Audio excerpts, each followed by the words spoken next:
سؤال بيخطر على بالك كل يوم قبل ما تنام وبيهرب منك اول ما الشمس تطلع، هو العمر راح فين؟ فاكر وانت طفل لما اليوم زمان كان بيحسسك انك عشت حياة كاملة، لما كانت اجازة الصيف بتبان سنين من اللعب والحرية؟ النهاردة احنا بقينا بنغمض عينينا يوم الاحد ونفتحها نلاقينا في زحمة الخميس. السنين ما بقتش بتجري، السنين بقت بتطير، واحنا مش بس بنكبر، احنا بنفقد احساسنا باللحظة. بنبص في صورنا من سنين ونقول ياه كان زمان، رغم ان زمان ده كان من كام شهر عدى بس. هل المشكلة في كوكب الارض وفي سرعة دورانه، ولا المشكلة في النظام اللي احنا عايشين جواه ومخلينا زي السواقي اللي مش بتقف؟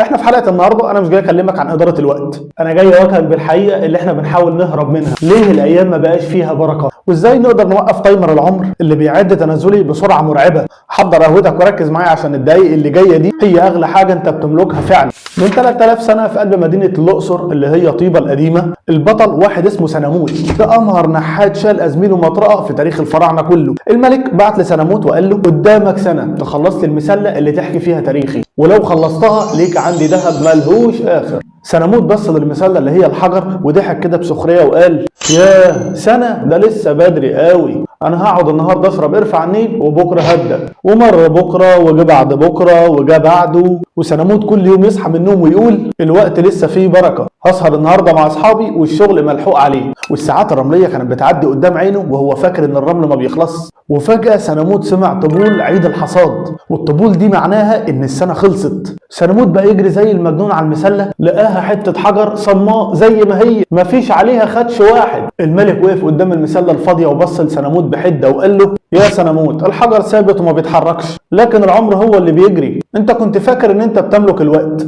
بس الحقيقه ان الوقت هو اللي كان بيملكك. والنهارده ضاع منك الذهب وضاع ان اسمك يتكتب في التاريخ. سنموت مات وهو بيحاول ينحت اول حرف في المسله اللي فضلت ناقصه لحد النهارده عشان تحكي للي يشوفها قصه الانسان اللي ضحكت عليه الايام لحد ما ضاع منه العمر.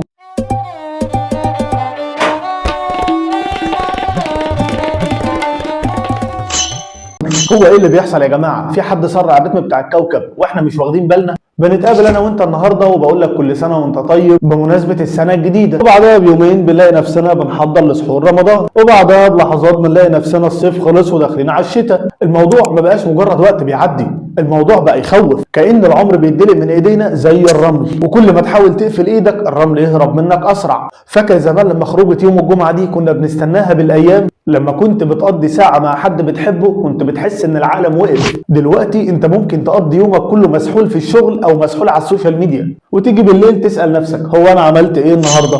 والاجابة بتكون مرعبة لانها ولا حاجة.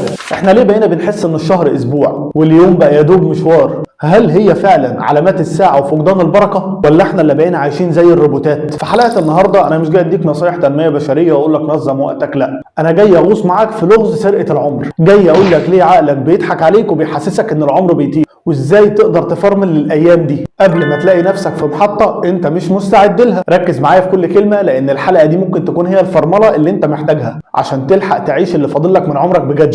طيب خلينا نمسك الخيط كده من اوله. ليه واحنا صغيرين كانت السنة ظهر انما دلوقتي السنة خطفة؟ السبب الاول وهو خدعة اول مرة. عارف ليه اول يوم ليك في شغل جديد او اول يوم في بلد غريبة بيبقى طويل جدا؟ ده لان عقلك بيبقى مركز في كل تفصيلة، بيسجل كل شبر، فبيخزن معلومات اكتر عن اليوم ده، فانت بتحس ان الوقت بقى طويل. ولكن لما حياتك بتبقى نسخة مكررة كوبي بيست، بتصحى تلبس تروح الشغل ترجع تمسك الموبايل تنام تاكل لقمه، عقلك بيحصل له ايه؟ عقلك بيعمل سكيب وبيمسح الايام دي من الذاكره لان ما فيهاش حاجه جديده. فتيجي اخر السنه تبص وراك ما تلاقيش غير فراغ تام، فبتحس ان هي طارت في الهواء. السبب الثاني هو فخ الدوبامين. احنا دلوقتي جيل عايش في مكنه سحب الوقت والانشغال بالسوشيال ميديا اللي انت عمال تقلب فيها طول اليوم دي، ودي اتصممت عشان تسرق ادراكك للزمن. انت بتدخل عشان تشوف فيديو 15 ثانيه بتلاقي نفسك قعدت ساعه واثنين وثلاثه. عارف ليه؟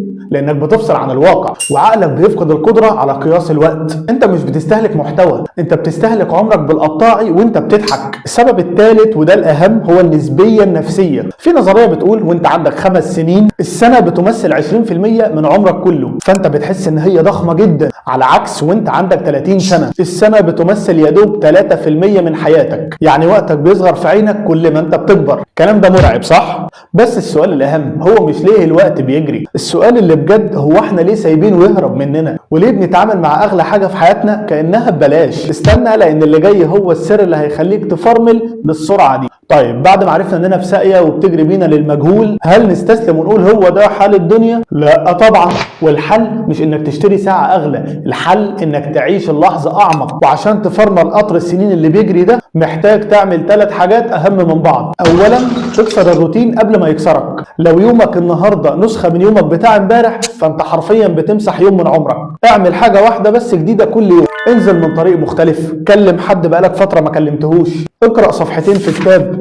المهم تخلي عقلك يصحى ويقول اوبا ده في حاجه جديده بتحصل، وده هيخلي اليوم يتسجل في مخك ومش هيطير. وعشان كده اليوم هيفضل محفور في ذاكرتك وما تحسش ان هو طار. تاني حاجه وهي صيام الدوبامين. لو عايز يومك يرجع فيه البركه تاني لازم ترفع ايدك عن الزرار اللي بيسحب روحك وهو الموبايل. حدد لنفسك وقت وليكن ساعة واحدة في اليوم، الموبايل ده يكون في أوضة تانية، بص للسماء، اتكلم مع أهلك، اسمع صوت السكون. في الأول هتحس بملل قاتل، بس الملل ده هو الترمومتر اللي بيقولك إن الزمن بدأ يرجع لحجمه الطبيعي. تاني حاجة وهي لحظة الحضور. احنا مشكلتنا إننا يا بنفكر في اللي فات يا شايلين هم اللي جاي. نادرا لما بنكون هنا لما نيجي ناكل، لما تاكل كل بجد، لما تصلي صلي من قلبك، لما تقعد مع أصحابك سيب روحك معاهم. العيشة بوعي هي اللي بتخلي اللحظة تمتد وتبقى أطول، تخليك تحس إنك عشت وقت طويل في وقت قصير. الخلاصة يا صديقي، العمر مش عدد السنين اللي أنت عشتها، العمر هو عدد اللحظات اللي أنت كنت صاحي فيها بجد. الأيام مش هتبطل تجري، بس أنت اللي تبطل تنهج وراها وتجبرها هي اللي تقف تستناك. فكر مع نفسك إيه الحاجة اللي هتعملها النهاردة لأول مرة عشان تثبت لعقلك إن اليوم ده يستاهل إن هو يتسجل في ذاكرتك. وكده وصلنا للحظة الحقيقية، اللحظة اللي لازم تبص لروحك فيها في المراية وتسأل أنا هفضل ضيف شرف في حياتي لحد إمتى؟ أنت عارف إيه أرعب شعور ممكن الإنسان يحسه؟ مش إن العمر يخلص، لا، الرعب الحقيقي إنك تكتشف إنك كنت موجود بس ما كنتش عايش، إنك كنت راكب قطر السنين وعينك ما كانتش على الطريق، عينك كانت في الموبايل طول الوقت،